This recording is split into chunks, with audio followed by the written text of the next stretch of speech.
Supply and demand. In microeconomics, supply and demand is an economic model of price determination in a market. It is a law and it is testable. It postulates that, holding all else equal, in a competitive market, the unit price for a particular good, or other traded items such as labor or liquid financial assets, will vary until it settles at a point where the quantity demanded, at the current price, will equal the quantity supplied, at the current price, resulting in an economic equilibrium for price and quantity transacted. Graphical representations. Although it is normal to regard the quantity demanded and the quantity supplied as functions of the price of the goods, the standard graphical representation, usually attributed to Alfred Marshall, has price on the vertical axis and quantity on the horizontal axis. Since determinants of supply and demand other than the price of the goods in question are not explicitly represented in the diagram, changes in the values of these variables are represented by moving the supply and demand curves, shifts in the curves. In contrast, responses to changes in the price of the good are represented as movements along unchanged supply and demand curves. Supply schedule. A supply schedule, depicted graphically as a supply curve, is a table that shows the relationship between the price of a good and the quantity supplied by producers. Under the assumption of perfect competition, supply is determined by marginal cost. Firms will produce additional output as long as the cost of producing an extra unit is less than the market price they receive. A hike in the cost of raw goods would decrease supply, shifting the supply curve up, while a production cost discount would increase supply, shifting costs down and hurting producers as producer surplus decreases. Mathematically, a supply curve is represented by a supply function, giving the quantity supplied as a function of its price and as many other variables as desired to better explain quantity supplied. The two most common specifications are linear supply, e.g., the slanted line, and the constant elasticity supply function, also called isoelastic or log or log linear supply function, for example, the smooth curve, which can be rewritten as. Note that really a supply curve should be drawn with price on the horizontal x-axis, since it is the independent variable. Instead, price is put on the vertical, fxy axis as a matter of unfortunate historical convention. By its very nature, the concept of a supply curve assumes that firms are perfect competitors, having no influence over the market price. This is because each point on the supply curve answers the question, if this firm is faced with this potential price, how much output will it sell? If a firm has market power in violation of the perfect competitor model, its decision on how much output to bring to market influences the market price. Thus the firm is not faced with any given price, and a more complicated model, for example, a monopoly or oligopoly or differentiated product model, should be used. Economists distinguish between the supply curve of an individual firm and the market supply curve. The market supply curve shows the total quantity supplied by all firms, so it is the sum of the quantities supplied by all suppliers at each potential price, that is, the individual firm's supply curves are added horizontally. Economists distinguish between short-run and long-run supply curve. Short-run refers to a time period during which one or more inputs are fixed, typically physical capital, and the number of firms in the industry is also fixed, if it a market supply curve. Long-run refers to a time period during which new firms enter or existing firms exit and all inputs can be adjusted fully to any price change. Long-run supply curves are flatter than short-run counterparts, with quantity more sensitive to price, more elastic supply. Common determinants of supply are. Demand schedule.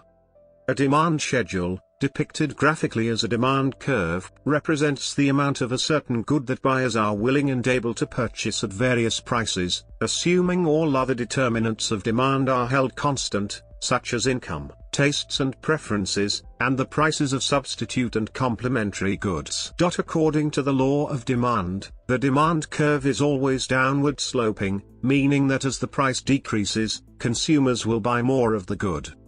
Mathematically, a demand curve is represented by a demand function, giving the quantity demanded as a function of its price and as many other variables as desired to better explain quantity demanded. The two most common specifications are linear demand, for example, the slanted line, and the constant elasticity demand function, also called isoelastic or log-log or log-linear demand function, for example, the smooth curve, which can be rewritten as. Note that really a demand curve should be drawn with price on the horizontal x-axis, since it is the independent variable. Instead, price is put on the vertical, fxy axis as a matter of unfortunate historical convention. Just as the supply curve parallels the marginal cost curve, the demand curve parallels marginal utility, measured in dollars. Consumers will be willing to buy a given quantity of a good, at a given price, if the marginal utility of additional consumption is equal to the opportunity cost determined by the price, that is, the marginal utility of alternative consumption choices. The demand schedule is defined as the willingness and ability of a consumer to purchase a given product at a certain time. The demand curve is generally downward sloping, but for some goods it is upward sloping. Two such types of goods have been given definitions and names that are in common use: Veblen goods, goods which because of fashion or signaling are more attractive at higher prices, and Giffen goods, which, by virtue of being inferior goods that absorb a large part of the consumer's income, for example, staples such as the classic example of potatoes in Ireland, may see an increase in quantity demanded when the price rises. The reason the law of demand is violated for Giffen goods is that the rise in the price of the good has a strong income effect, sharply reducing the purchasing power of the consumer so that he switches away from luxury goods to the Giffen good. For example, when the price of potatoes rises, the Irish peasant can no longer afford meat and eats more potatoes to cover for the lost calories. As with the supply curve, by its very nature the concept of a demand curve requires that the purchaser be a perfect competitor, that is, that the purchaser have no influence over the market price. This is true because each point on the demand curve answers the question: if buyers are faced with this potential price, how much of the product will they purchase?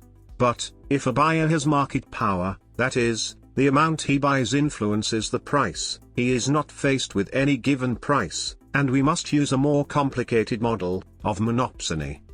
As with supply curves, economists distinguish between the demand curve for an individual and the demand curve for a market. The market demand curve is obtained by adding the quantities from the individual demand curves at each price. Common determinants of demand are: microeconomics, equilibrium. Generally speaking, an equilibrium is defined to be the price-quantity pair where the quantity demanded is equal to the quantity supplied. It is represented by the intersection of the demand and supply curves. The analysis of various equilibria is a fundamental aspect of microeconomics. Market equilibrium, a situation in a market when the price is such that the quantity demanded by consumers is correctly balanced by the quantity that firms wish to supply. In this situation, the market clears. Changes in market equilibrium. Practical uses of supply and demand analysis often center on the different variables that change equilibrium: price and quantity, represented as shifts in the respective curves. Comparative statics of such a shift traces the effects from the initial equilibrium to the new equilibrium. Demand curve shifts. When consumers increase the quantity demanded at a given price, it is referred to as an increase in demand. Increased demand can be represented on the graph as the curve being shifted to the right. At each price point, a greater quantity is demanded, as from the initial curve D1 to the new curve D2.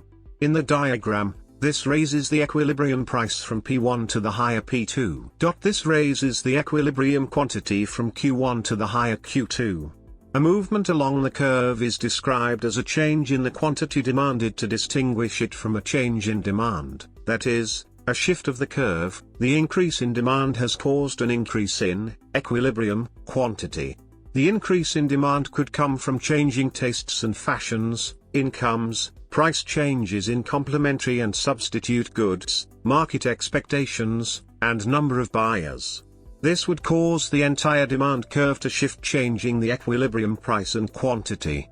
Note in the diagram that the shift of the demand curve, by causing a new equilibrium price to emerge, resulted in movement along the supply curve from the point Q1, P1, to the point Q2, P2. If the demand decreases, then the opposite happens, a shift of the curve to the left.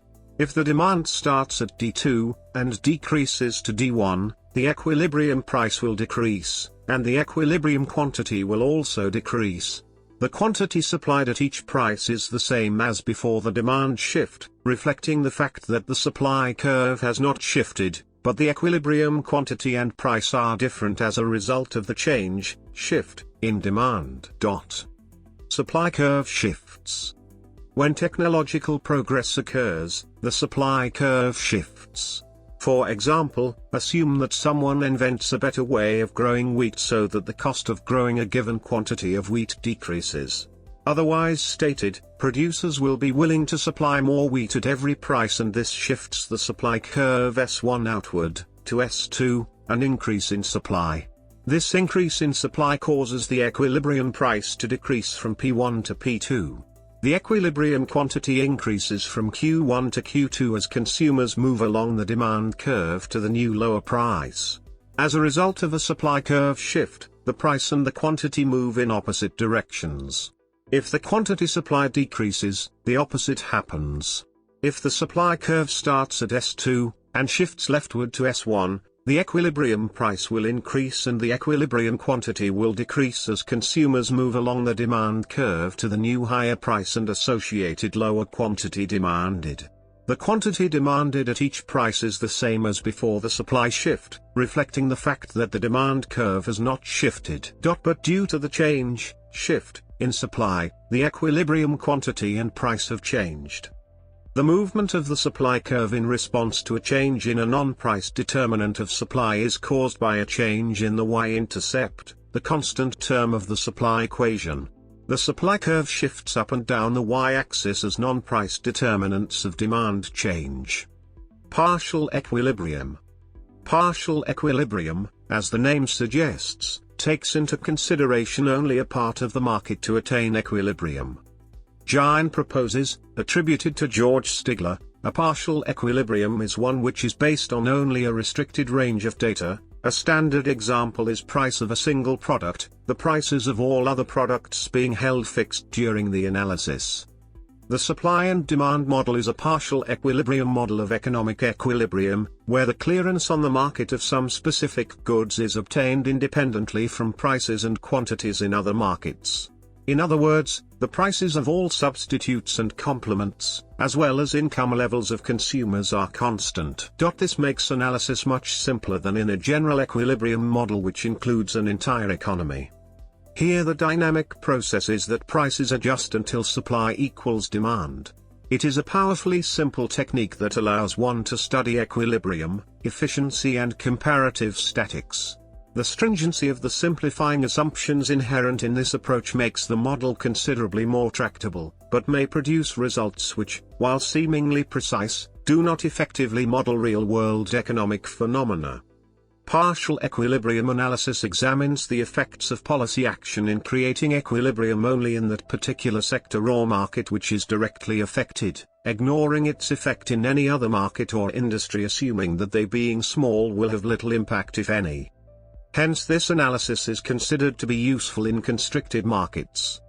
Léon Walras first formalized the idea of a one-period economic equilibrium of the general economic system, but it was French economist Antoine-Augustin Cournot and English political economist Alfred Marshall who developed tractable models to analyze an economic system.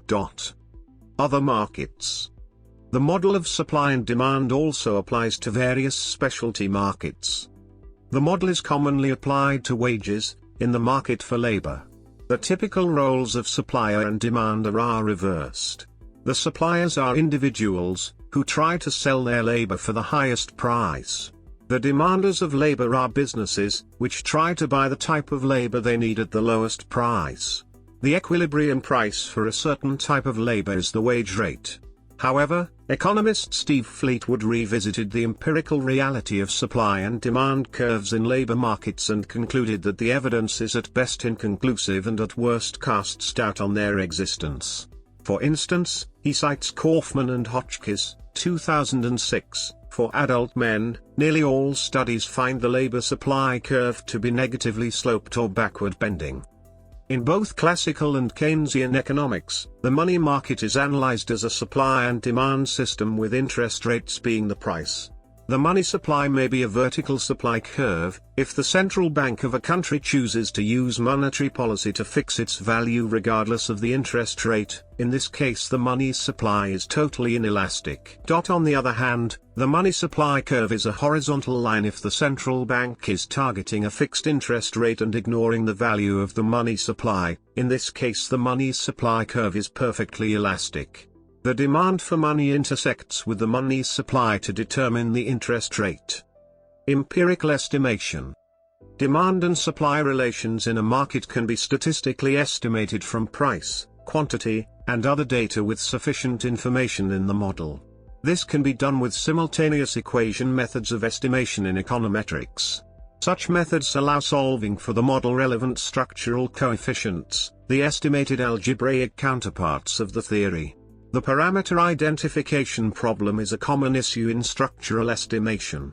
Typically, data on exogenous variables, that is, variables other than price and quantity, both of which are endogenous variables, are needed to perform such an estimation. An alternative to structural estimation is reduced form estimation, which regresses each of the endogenous variables on the respective exogenous variables. Macroeconomic uses.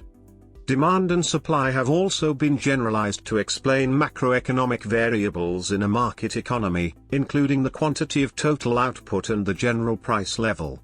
The aggregate demand-aggregate supply model may be the most direct application of supply and demand to macroeconomics, but other macroeconomic models also use supply and demand. Compared to microeconomic uses of demand and supply, different, and more controversial, theoretical considerations apply to such macroeconomic counterparts as aggregate demand and aggregate supply. Demand and supply are also used in macroeconomic theory to relate money supply and money demand to interest rates, and to relate labor supply and labor demand to wage rates. History. The 256th couplet of Tirukkural, which was composed at least 2,000 years ago, says that if people do not consume a product or service, then there will not be anybody to supply that product or service for the sake of price. According to Hamid S. Hosseini, the power of supply and demand was understood to some extent by several early Muslim scholars, such as 14th-century Syrian scholar Ibn Taymiyyah, who wrote, "If desire for goods increases while its availability decreases, its price rises." On the other hand, if availability of the good increases and the desire for it decreases, the price comes down. John Locke's 1691 work Some Considerations on the Consequences of the Lowering of Interest and the Raising of the Value of Money includes an early and clear description of supply and demand and their relationship. In this description, demand is rent, the price of any commodity rises or falls by the proportion of the number of buyer and sellers, and that which regulates the price is nothing else but their quantity in proportion to their rent. The phrase supply and demand was first used by James Denham Stewart in his Inquiry into the Principles of Political Economy, published in 1767. Adam Smith used the phrase in his 1776 book The Wealth of Nations, and David Ricardo titled one chapter of his 1817 work Principles of Political Economy and Taxation on the Influence of Demand and Supply on Price. Thomas Robert Malthus used the phrase supply and demand 20 times in the second edition of the Essay on Population in 1803. In The Wealth of Nations, Smith generally assumed that the supply price was fixed but that its merit, value, would decrease as its scarcity increased, in effect what was later called the law of demand also. Ricardo, in Principles of Political Economy and Taxation, more rigorously laid down the idea of the assumptions that were used to build his ideas of supply and demand. Antoine Augustin Carnot first developed a mathematical model of supply and demand in his 1838 researches into the mathematical principles of wealth, including diagrams. During the late 19th century, the marginalist school of thought emerged. The main innovators of this approach were Stanley Jevons, Carl Menger, and Leon Walras. The key idea was that the price was set by the subjective value of a good at the margin. This was a substantial change from Adam Smith's thoughts on determining the supply price. In his 1870 essay on the graphical representation of supply and demand, Fleming Jenkin, in the course of Introduct the diagrammatic method into the English economic literature, published the first drawing of supply and demand curves in English, including comparative statics from a shift of supply or demand and application to the labor market. The model was further developed and popularized by Alfred Marshall in the 1890 textbook Principles of Economics.